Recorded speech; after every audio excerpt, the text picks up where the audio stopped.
என்ன நாட்கள் வரும்?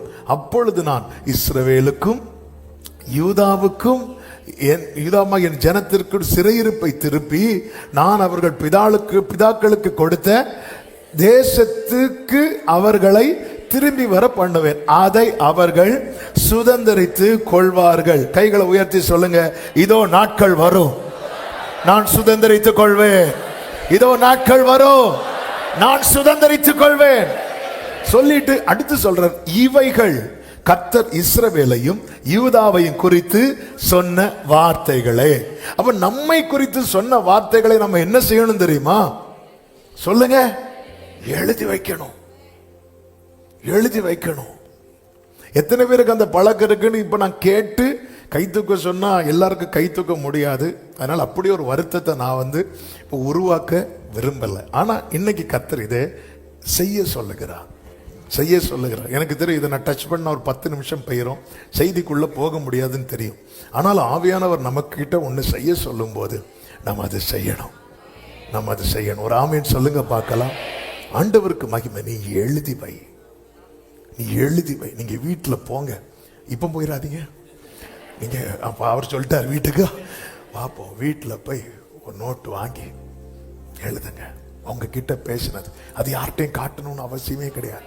அதை நீங்க எடுத்து பாருங்க. நீங்க சொல்லுங்க, இந்த டேட்ல என்னோட பேச. ஒருவேளை எல்லாம் மறந்துருக்கும். உங்க நினைவுல என்னெல்லாம் இருக்குதோ அதெல்லாம் எழுதி வைங்க. டேட் ஞாபகத்துல இருந்தா டேட் எழுதி வைங்க. டேட் ஞாபகத்தில் என்னாலும் பரவாயில்ல, நினைவுல நீங்க இன்னைக்கு ஸ்டார்ட் பண்ணுங்க. ஆமென். அதாவது ஆசீர்வாதத்தின் முதல் படியே என்ன தெரியுமா? கீழ்படிதான். ஆண்டவர் புதுசா வசனம் எழுத சொல்லல. ஆமே, நான் இப்படி ஒரு தூதன் பறந்து வருகிறதை காண்கிறேன் அப்படின்னு எழுதண்டா. கர்த்தர் உங்ககிட்ட பேசினது. இது ஒரு விசுவாச கிரியை. ஆமே, இது நாட்கள் வரும். ஆமே, ஆண்டவருக்கு மகிமை உண்டாவதாக. ஆமே, கொஞ்சம் அலர்ட் ஆயிட்டீங்கல்ல? ஆமே, அப்ப எழுதி வைப்பேன், பொருத்தனம் பண்ணியிருக்கேன். கர்த்தர் உங்களை ஆசீர்வதிப்பாராக. நல்ல கவனமா கேளுங்க. சொல்லிட்டு அடுத்து சொல்றாரு, கர்த்தர் சொல்லுகிறது என்னவென்றால், தத்தளிப்பின் சத்தத்தை கேட்கிறோம், திகில் உண்டு, சமாதானம் இல்லை. ஆமென். நல்ல கவனிங்க. ஆணாய் பிறந்தவன் பிரசவிக்கிறது உண்டோ என்று கேட்டு பாருங்கள். பிரசவிக்கிற ஸ்திரீயை போல புருஷர் யாவரும் தங்கள் இடுப்புகளின் மேல் தங்கள் கைகளை வைத்திருக்கிறதையும் முகங்கள் எல்லாம் மாறி வெளுத்திருக்கிறதையும் நான் காண்கிறது என்ன? ஐயோ, அந்த நாள் பெரியது, அதே போலத்த நாள் இல்லை. அது யாக்கோபுக்கு இக்கட்டு காலம். ஆனாலும், எல்லாரும் சொல்லுங்க பார்க்கலாம். ஏன் ஆனாலும் சொல்லனா, ஏற்கனவே யாக்கோபை குறித்து சொன்னது அவனுக்கு திகில் உண்டென்றல்ல. ஆமென். அவனை குறித்து சொன்னது அவன் சுதந்தரிக்க போகிறான். ஹalleluya. ஆனா இன்னைக்கு நம்ம கேட்கிற சத்தம் என்ன சத்தம்? திகில் உண்டு, திகிலை உண்டு பண்ணுகிற சத்தம், தத்தளிப்பை உண்டு பண்ணுகிற சத்தம். ஆனா யாக்கோபை குறித்து சொன்ன வார்த்தை என்ன வார்த்தை? அவன் சிறையிருப்பை திருப்புவேன், அவன் சுதந்தரிப்பான். நல்ல கவனமா கேளுங்க. ஆனாலும் அவன் அதற்கு நீங்களாகி ரட்சிக்கப்படுவான். கர்த்தருக்கு மாத்திர மகிமை உண்டாவதாக. ஒன்றை புரிந்து கொள்ளுங்கள், உங்களை குறித்து சொன்ன வார்த்தை இருக்கும் போது எத்தனை திகில் உண்டாக்குகிற, கலக்கம் உண்டாக்குகிற காரியங்கள் உங்களை சுற்றி நடந்தாலும், ஆனாலும் அவன் அதற்கு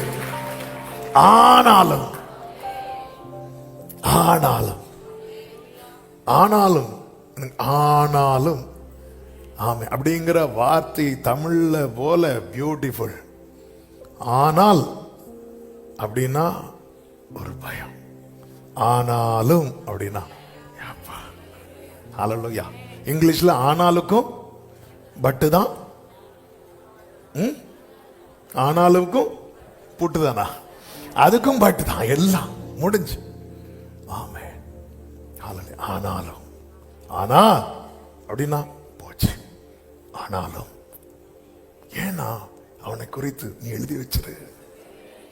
ஆமே. அப்ப என்னை குறித்து ஆமே தேவன் எழுதி வைத்தவைகள் என் வாழ்க்கையில நடக்க கூடாதுன்னு பல போராட்டங்கள், பல தத்தளிப்புகள் என்னை சுற்றி நடக்கும்.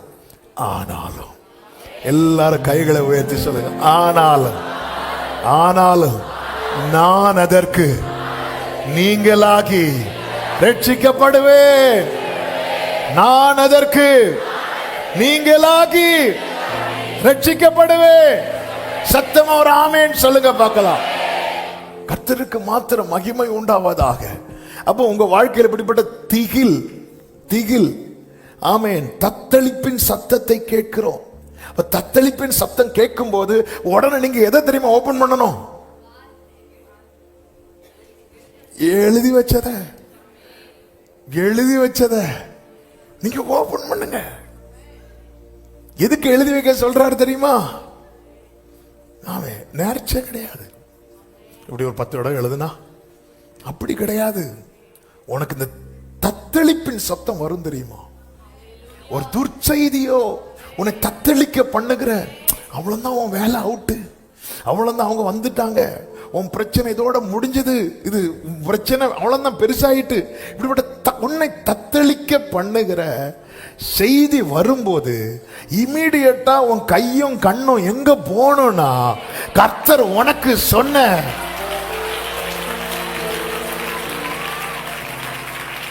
உடனே நீங்க போயிருங்க. அவ்வளவுதான், போயிருங்க. இப்படி செய்த ஒரு நபர் உண்டு. யார் தெரியுமா? யோசபாத்துக்கு விரோதமா அதான் சொன்ன, இதை டச் பண்ணா இழுத்துறோம். ஆனா இன்னைக்கு ஆண்டவர் அநேகரை இந்த காரியத்துல உருவாக்க விரும்புகிறார். ஆமென். ஒரு விசுவாச பாதைகளை இந்த பரீட்சைகளை கர்த்தர் ஜெயிக்க வைக்க விரும்புகிறார். ஒரு ஆமென் சொல்லுங்க. 2 நாளாகும் 20வது அதிகாரத்துல யோசபாத்துக்கு விரோதமாக நிறைய பேர் வந்துட்டாங்க. நிறைய பேர் வந்ததும் யோசபாத்துக்கு என்ன வந்துட்டு தெரியுமா? பயம் வந்துட்டுன்னு 3வது வசனத்துல இருக்கு. பயம் வந்துச்சு. உடனே ஆண்டவர் சமூகத்துல போறான். எல்லா யூத ஜனத்தையும் உபவாசத்தை கூறிட்டான். தேவ சமூகத்துல வந்து அவன் ஆண்டவர்கிட்ட சொல்றான். 5-6 முதல் நீங்க பார்த்தீங்கன்னா தெரியும். ஆண்டவரே, இவ்வளோ தேவரீர் ஜாதிகளுடைய ராஜ்யங்களை எல்லாம் ஆளுகிறவர், உம்முடைய கரத்திலே வல்லமையும் பராக்கிரமும் இருக்கிறது, ஒருவரும் உம்மோடு எதிர்த்து. எல்லாரும் இந்த வார்த்தையை சொல்லுங்க. அவன் வார்த்தை உடையவனுக்கு விரோதமா ஒருத்தன் வாரானா அவன் யாரோட எதிர்த்து நிற்கிறான்? தேவனோட யாருக்கா எதிர்த்து நிற்க முடியுமா? முடியாது. இதெல்லாம் அறிக்கை பண்ணும். அவன் ஏன் அறிக்கை பண்றான்னா, அடுத்த வசனத்தை பாருங்கள். எங்கள் தேவனாகிய நீர் உம்முடைய ஜனமாகிய இஸ்ரவேலுக்கு இந்த தேசத்து கொடிகளை துரத்தி விட்டு இதை உம்முடைய சிநேகிதனான ஆபிரகாமுடைய சந்ததிக்கு என்றைக்கும் என்று கொடுக்கவில்லையா அப்படிங்கிறான். அப்ப அவனுக்குள்ள என்னன்னா, இது கர்த்தர் சந்ததிக்குன்னு கொடுத்துட்டார். எப்படி கொடுத்தார்? ஒரு சீசனுக்குன்னா என்றைக்கும் என்று கொடுத்துட்டார். அப்ப பிரச்சனை வரும்போது இவன் எதை தான் எடுத்து முன்வைக்கிறான் தெரியுமா? வார்த்தைய. ஹல்லேலூயா. ஆமென். வார்த்தை வைக்கிற ஆண்டவர் அவங்க இப்படி சொல்லி இருக்கிறாங்க. 9வது வசனத்துல தேவரீர் கேட்டு ரட்சிப்பீர் என்று சொல்லி இருக்கிறார்கள். ஆமென். 10வது வசனம், இப்போதும் இதோ இஸ்ரவேலர் எகிப்து தேசத்திலிருந்து வருகிற போது, ஆமென், அம்மோன் புத்திரர், மோவாபியர், சேயீர் மலை தேசத்தாருடைய சீமைகள் வழியாய் போக நீர் உத்தரவு கொடுக்கவில்லை. ஆகையால் அவர்களை விட்டு விலகி அவர்களை நாசப்படுத்தாதிருந்தார்கள். இப்பொழுதும் இதோ அவர்கள் எங்களுக்கு நன்மைக்கு தீமையை சரி கட்டி தேவரீர் எங்களை சுதந்தரிக்க பண்ணின உம்முடைய சுதந்திரத்திலிருந்து எங்களை துரத்தி விட வருகிறார்கள். அப்பா, இது நீங்க சொன்னதுப்பா, இது நீங்க தந்ததுப்பா. ஆனா இதிலிருந்து வெளியே விரட்ட, இதிலிருந்து எங்களை நிர்மூலமாக்க வர்றாங்க. தேவரீர் நியாயம் செய்ய மாட்டீரோ? நிற்க எங்களுக்கு பலனில்லை. செய்ய வேண்டியது என்னதென்று எங்களுக்கு தெரியவில்லை. எங்கள் கண்கள் உம்மையே நோக்கி இருக்கிறது என்று 12வது வசனத்திலே அடுத்து சொல்லுகிறதை பார்க்க முடியும். வசனம் போடுறவங்க கொஞ்சம் ஆமென் ஹல்லேலூயா. உடனே சொல், நீங்க தானே சொல்லி இருக்கிறீங்க, நீங்க தான் சொல்லி இருக்கிறீங்க, அவங்க முற்பிதாக்கள் எங்களுக்கு சொல்லி தந்திருக்கிறாங்க, இது உனக்கு தான், இது சந்ததிக்கு தான் அப்படி சொல்லி இருக்கும்போது இதிலிருந்து எங்களை இல்லாம ஆக்க வர்றாங்கப்பா. நீர் நியாயம் செய்ய மாட்டீரோ? நாங்க உங்களை தான் பார்ப்போம். ஹல்லேலூயா, ஹல்லேலூயா, ஆமென். அப்போ உங்க வாழ்க்கையில தத்தளிப்பின் சத்தம் வரும்போது உங்களோட பேசின வார்த்தையை நீங்க புரட்டிட்டீங்கன்னு வைங்களேன், கண்கள் எங்க போகும் தெரியுமா? கண்கள் எங்க போகும்? இப்படி பாவம் என்னாண்டவர் இது? ஹalleluya, ஹalleluya. ஆமா, இன்னைக்கு எதெல்லாமோ கேட்கறதுனால கண்ணு மேல போக மாட்டேங்குது. ஆமே, கண்கள் மேல போகணும். தத்தளிப்பின் செய்தி வரும்போது என்னோட பேசுற வார்த்தைகள், நீர் போய் வார்த்தை சொல்லிட மனமும் மாறிட மனிதன் அல்லவே. இயேசுவே நீர் சொன்ன நாமல் நீரைவே. ஆமென், ஆமென். அவன் இப்படி பார்க்கிறான் பாருங்க. வேதம் சொல்லுகிறது, அங்க இருக்கிற யகாசியல் என்கிற ஆசாவின் புத்திரல் ஒருவன் மேல கர்த்தருடைய ஆவி இறங்கிச்சு. நீங்க வசனத்தை பிடிச்சிட்டு மேல பாத்தீங்கன்னா இறங்க வேண்டியவர் இறங்குவார். அவர் இறங்கும் போது பலத்தினாலும் பராக்கிரமத்தினாலும் சாத்தியமே இல்லாதது ஆவியினால நல்ல கைகளை தட்டி சாத்தியம் இல்லாதது சாத்தியமாகும். இது எப்படி ஆகும்? பரிசுத்த ஆவி உன்மேல் வரும். ஆமென். சாத்தியம் இல்லாதது. உங்க தலைமுறை குறித்து வார்த்தை வாங்குங்க. ஆண்டவர் சமூகத்துல தந்த வார்த்தை எழுதி வைங்க. நம்ம எல்லாம் விட்டுறோம். கேட்டா நம்மளே, ஆண்டவரை நான் மறந்தாலும் நீர் மறக்க மாட்டீர். ஆமென். நான் மறந்தாலும் இப்படியெல்லாம் ஜெபிக்கிறவங்க உண்டு. சில பார்க்குறாங்க, என்ன கரெக்டாக சொல்றாரு. ஆமென். ஆண்டவர் நீர் என்னோடு பேசின வார்த்தை எனக்காக நினைத்து நிறைவேற்ற. அவங்ககிட்ட என்ன பேசினேன், அது ஆண்டவரை கேட்கிற என்னை விட பேசுற உங்களுக்கு தான் தெரியும். ஆண்டவர் ஆமென். இல்லை, என்ன பேசுறேன் அவங்ககிட்ட. தாவீது சொல்றார், நீர் என்னை நம்ப பண்ணின வசனத்தை என்னை நம்ப பண்ணீங்கல்ல என் சிறுமையிலிருந்து, அதுதான் எனக்கு ஆறுதல், அதுதான் ஆறுதல். இப்போ இந்த வசனத்தை சொல்லணும்னா, வாழ்க்கையில் ஒரு துயரம் வரும்போது பேசின வார்த்தையை புரட்டுவார். நீங்க பைபிளை புரட்டுங்க, உங்க டைரியை புரட்டுங்க. நீங்க பாருங்க, நெருக்கம் வரும்போது ஓடி போய் உட்காந்துட்டு பைபிள் எடுத்துருங்க. பேசின வார்த்தையை மார்க் பண்ணி வச்சிருப்பீங்கல்ல, எடுத்து பாருங்க. எழுதி வச்சிருப்பீங்கல்ல, எடுத்து பாருங்க. கொஞ்ச நேரம் அப்படி பார்த்துட்டே இருக்கும்போது உங்க கண்ணு ஆட்டோமேட்டிக் எங்க தெரியுமா போகும்? என்ன ஆண்டவரே, நீங்க தானே சொன்னீங்கப்பா, என்ன இருக்கு நீங்க சொன்னது, எனக்கு வேற தெரியாது. என் கையில் நீங்க சொன்ன வார்த்தை இருக்கு, என் கண்ணு உங்களை பார்க்குது. அடுத்து என்ன செய்யணுமோ நீங்க செய்யுங்க. அவர் இறங்கினார், இறங்கி சொல்றார், யுத்தம் உங்களுடையது அல்ல, யுத்தம் என்னுடையது. யுத்தம் யுத்தம் கர்த்தருடையது. ஆமென். இன்னைக்கு நீ கேட்கிற தத்தளிப்பின் சத்தம் அல்ல உன் வாழ்க்கையில் நிறைவேற வேண்டியது. யாக்கோபு திரும்பி வந்து அமர்ந்து சுகித்திருப்பார், தத்தளிக்க பண்ணுவார் இல்லை. ஆமென் சொல்லுங்க பார்க்கலாம்.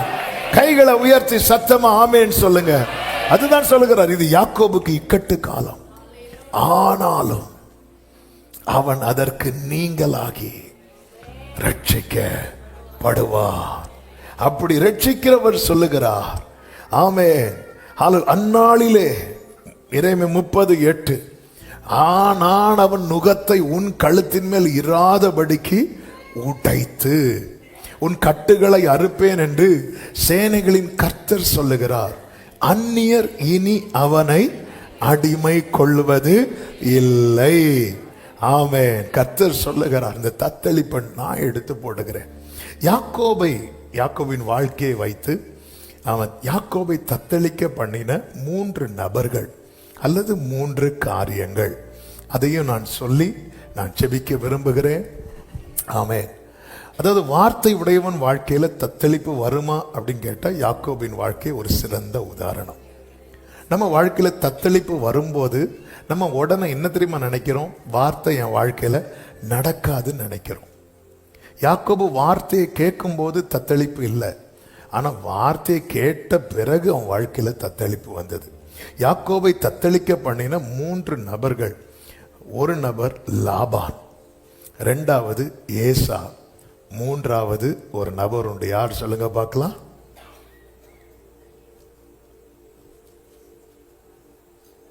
ஆமே. ஒய்ஃப், அது நைஃப். யோசேப், யோசேப், யோசேப். ஆமென். அப்படி பார்க்குறீங்கல்ல, செய்தி வரும்போது புரியும். யாக்கோபை தத்தளிக்க பண்ணின 3 நபர்கள். ஆமென். லாபான் யாரு? என்ன கோரஸ். ஏசா யாரு? யோசேப் யாரு? யாரு? மகன். அப்போ நம்ம பாதுகாப்பா ஒரு 4 சுவரை கட்டிட்டு இருக்கிறோம் தெரியுமா? அதுக்குள்ள இருக்கிறவங்களால தான். நம்ம கொசு வரக்கூடாதுன்னு உள்ள இருந்தா உள்ள பெரிய பாம்பே இருக்கும், நமக்கு தெரியாது. ஆமென். நல்ல கவனமா கேளுங்க. இந்த மூன்று அனுபவங்களை காண்பிக்கிறது. லாபானின் செயல் என்ன அப்படின்னா, அதாவது லாபான் யாக்கோபுக்கு நல்ல உறவின் முறையா, அதாவது யாக்கோபு வீட்டில் யாக்கோபின் தாயும் தகப்பனும் இந்த யாக்கோபை எங்க தான் போக சொல்லி அனுப்புவாங்க தெரியுமா? லாபான் வீட்டுக்கு. எதுக்காக அனுப்புவாங்கன்னு சொல்லுங்க?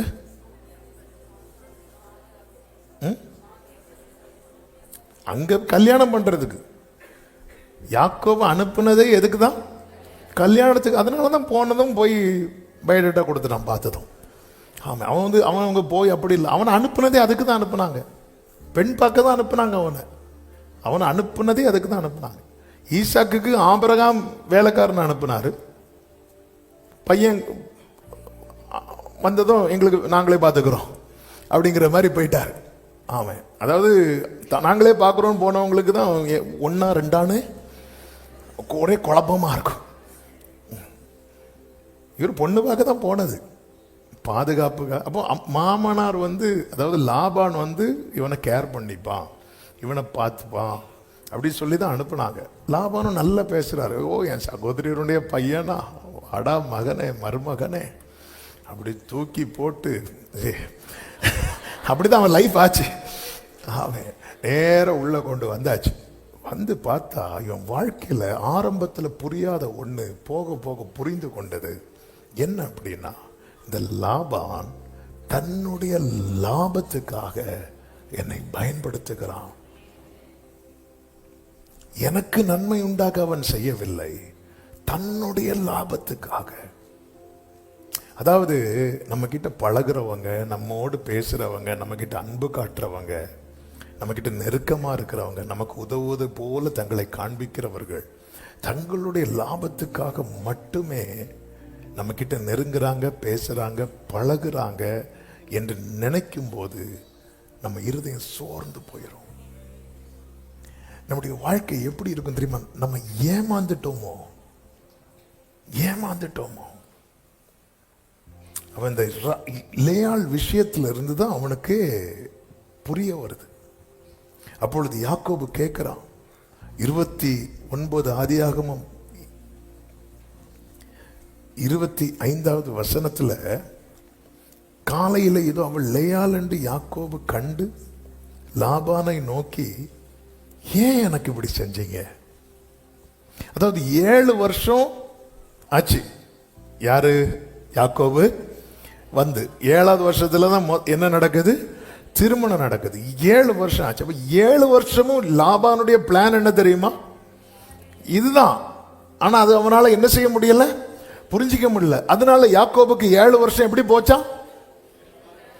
7 நாள் போச்சு. 7 நாள் போல போச்சு. ஏன்னா அவனுக்கு தெரியல, எனக்கு நன்மை செய்ய லாபான் இப்படி எல்லாம் செய்யல. எனக்கு ஒரு வேலை தந்து, எனக்கு திருமணம் நடத்தி தந்து, இதெல்லாம் எனக்கு நன்மைக்காக பண்ணல, அவருடைய லாபத்துக்காக. ஏன் இப்படி பண்ணீங்க? ஆமே, எனக்கு ஏன் வஞ்சகம் பண்ணீங்க?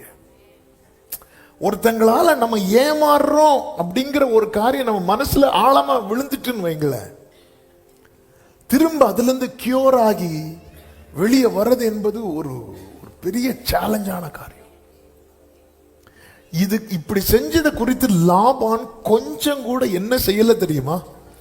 வருத்தப்படல. அவன் என்ன சொல்லியிருக்கணும்? மகனை போட்டுடா, எனக்கு வேற வழியே தெரியல, சாரி.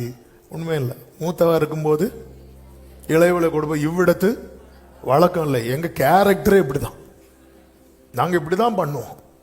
இது எங்க வழக்கம் கிடையாது. நீ இவளுக்காக இன்னும் 7 வருஷம், இவ்வளவு சிம்பிள். அப்போ இவனுக்கு லாபமும் ஆச்சு, காரியமும். இது யாக்கோபை பொறுத்த வரைக்கும் நான் எங்க ஏமாற ஆரம்பிச்சிட்டேன். எங்க வீட்டுக்காரங்க நம்பினாங்க, இங்க போன என் பிள்ளை சேஃபா இருப்பான்னு. நானும் நம்பினேன், நான் ஏமாற ஆரம்பிச்சிட்டேன். கூலி கொடுக்கிற விஷயத்துல லாபான்கிட்ட யாக்கோபு கேட்கிறார், இதுவரை நான் இருந்தேன், நான் ஒண்ணுமே கேட்கல. இனியும் நான் சொல்றேன், இப்ப நான் செஞ்சது எதுவுமே நான் கை வைக்கல. இனி இந்த வரி உள்ளது, புள்ளி உள்ள ஆடுகள் பிறந்தா அதை நான் என்ன பண்றேன், எனக்கு கூலியா எடுத்துறேன். நல்ல ஆலோசனை, நீ போன்னு சொல்லி அனுப்பி விட்டுட்டு லாபான் தன் குமாரனை கூப்பிட்டு சொல்ற, இந்த வரி உள்ளது புள்ளி உள்ளது எல்லாத்தையும் பிரிச்சு ரொம்ப தூரத்துல கொண்டு போய் போட்டுரு அப்படின்னு. இப்படி எத்தனை முறை சம்பளத்தை மாற்றினானா? 10 முறை. ஆதியாகமம் 37:7 10 முறை மாற்றான். அதாவது ஆதரவா இருக்க வேண்டியவர் இப்ப யாரா மாறுறார் அப்படின்னா எதிரியாக மாறினார். நம்பிக்கை இருந்த இடத்துல என்ன வந்தது தெரியுமா? ஏமாற்றம் வந்தது. அதனால இப்ப அவனுக்குள்ள ஒரு பயம் வர ஆரம்பிச்சுட்டு. என்ன பயம் வர ஆரம்பிச்சுட்டுன்னா, எப்ப வேணாலும் நான் ஏமாற்றப்படலாம், எப்பொழுது வேணாலும் எல்லாம் எனக்கு எதிரா மாறலாம், எப்ப வேணாலுமே எனக்கு ஆபத்து வரலாம் என்கிற பயம் வர ஆரம்பிச்சதும் யாக்கோபு தத்தளிக்க ஆரம்பித்து விட்டான். அதாவது ஒரு கம்பெனியில சந்தோஷமா வேலை பார்த்துட்டு இருக்கும்போது எப்ப வேணாலும் எனக்கு வேலை போகலாம் அப்படிங்கிற ஒரு எண்ணம் உள்ள வர ஆரம்பிச்சுட்டுன்னு வைங்களேன். அவங்க எவ்வளவுதான் சம்பளம் வாங்கினாலும், ஆமேன், எவ்வளவுதான் சம்பளம் வாங்கினாலும் அவங்களுக்கு மனசுல என்ன இருக்காது தெரியுமா? ஒரு சமாதானமே இருக்காது. ஒரு சமாதானம். எப்ப வேணாலும் இந்த வேலை போகலாம். சொல்ல, இன்னும் 2 மாசம் தான் ப்ராஜெக்ட் இருக்கு, இன்னும் 3 மாசம் தான் ப்ராஜெக்ட் இருக்கு, அதுக்கப்புறம் நீங்க வேலை பார்த்துருங்கன்னு சொல்லவும் இல்லை, வேலை இருக்குன்னும் சொல்லவும் இல்லை. எத்தனை பேர் தெரியல ஒரு தத்தல். எப்ப வேணாலும் நான் ஏமாற்றப்படலாம். அதற்கு ஒரு அடையாளமாக தான் ஆதியாகமம் 31வது அதிகாரம் அதனுடைய 1-2 வசனங்களை பார்க்கும்போது, பின்பு லாபானுடைய குமாரர் எங்கள் தகப்பனுக்கு உண்டானவைகள் யாவையும் யாக்கோபு எடுத்து கொண்டான் என்றும், எங்கள் தகப்பனுடைய பொருளினாலே இந்த செல்வத்தை எல்லாம் அடைந்தான் என்றும் சொன்ன வார்த்தைகளை யாக்கோபுக்கு இப்ப அவன் காது படவே பேச ஆரம்பிச்சிட்டாங்க. ஆமென். இவன் பயம் குறையல, பயம் கூறுது. சரி, இவங்க இப்படி பேசுறாங்க, லாபான் என்ன ரியாக்ட் பண்றாருன்னு பார்த்தா 2வது வசனத்தில் சொல்லப்பட்டிருக்கிறது, லாபானின் முகத்தை யாக்கோபு பார்த்தபோது அது நேற்று முந்தைய நாள் இருந்தது போல இராமல் வேறுபட்டிருக்க கண்டான். ஆமென். தத்தளிப்பு குறையல, தத்தளிப்பு கூடுது. நான் ஏமாற்றப்பட்டிருக்கிறேன், நான் ஏமாற்றப்பட்ட. அதாவது இந்த ஏமாற்றம் எங்க வரும் தெரியுமா? ஏமாற்றம் எங்க வரும் தெரியுமா? அதாவது கோலியாத் தாவீதுக்கு விரோதமாய் பட்டயத்தை எறிவது ஏமாற்றம் கிடையாது. சவுல் எறிகிறான் தெரியுமா? சவுல் அவங்க அப்பாட்ட என்ன சொல்லி அனுப்புவார் தெரியுமா? அவன் என்கிட்ட நிக்கட்டும், நான் பார்த்துக்கிறேன். அதுதான் அவனால சகிக்க முடியல. என்னோட அப்பம் புசித்தவன் என்ன பண்றான் தெரியுமா? ஏமாற்றங்கிறதுவே எங்கதான் வரும் தெரியுமா? எதிரி கிட்ட இருந்து வராது, ரொம்ப நம்புறோம் தெரியுமா?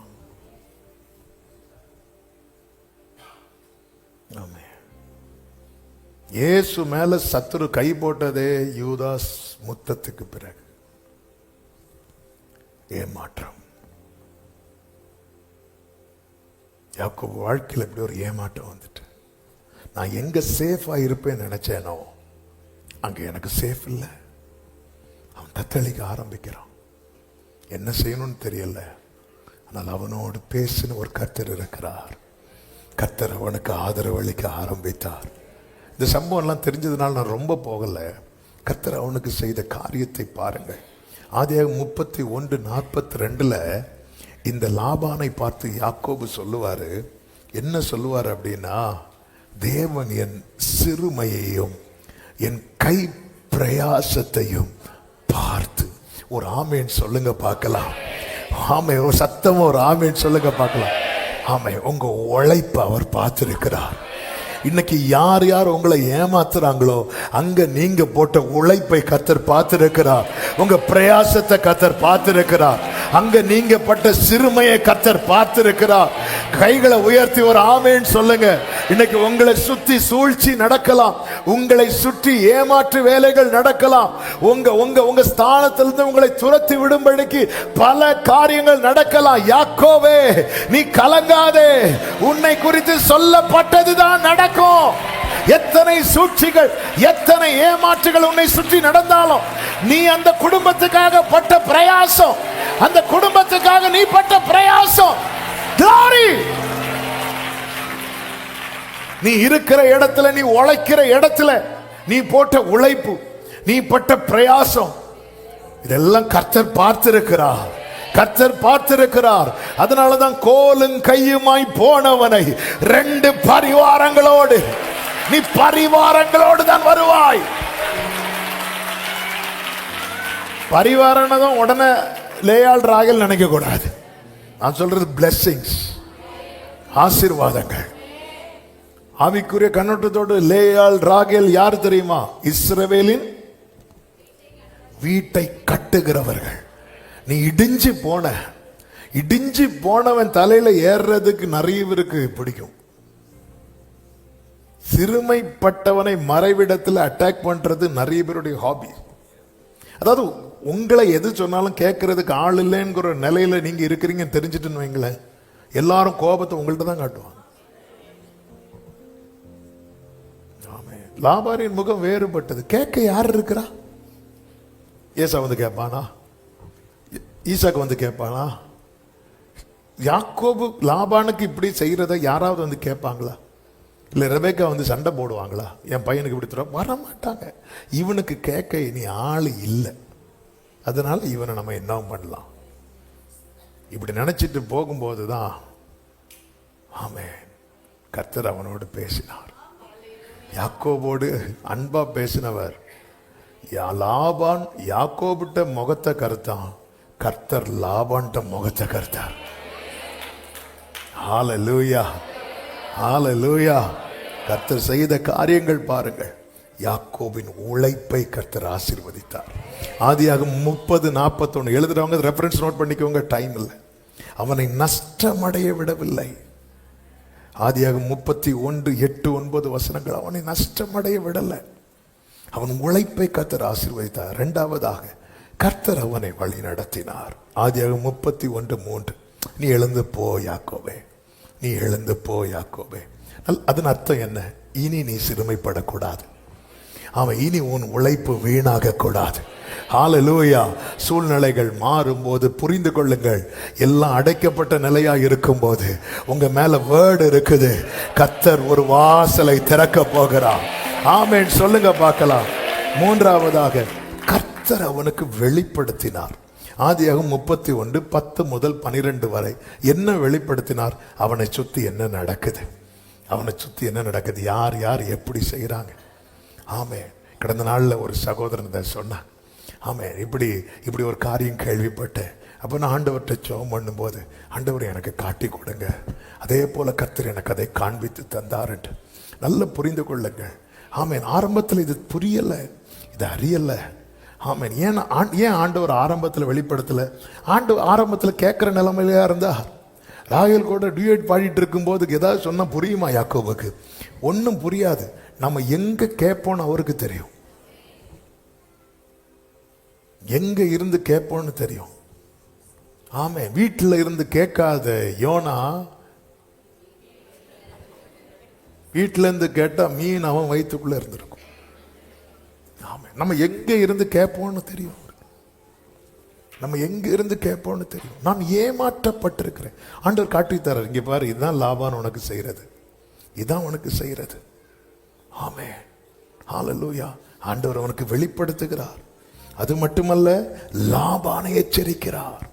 லாபானை எச்சரிக்கிறார். நான்காவதாக லாபானை எச்சரிக்கிறார். அதே 31:24.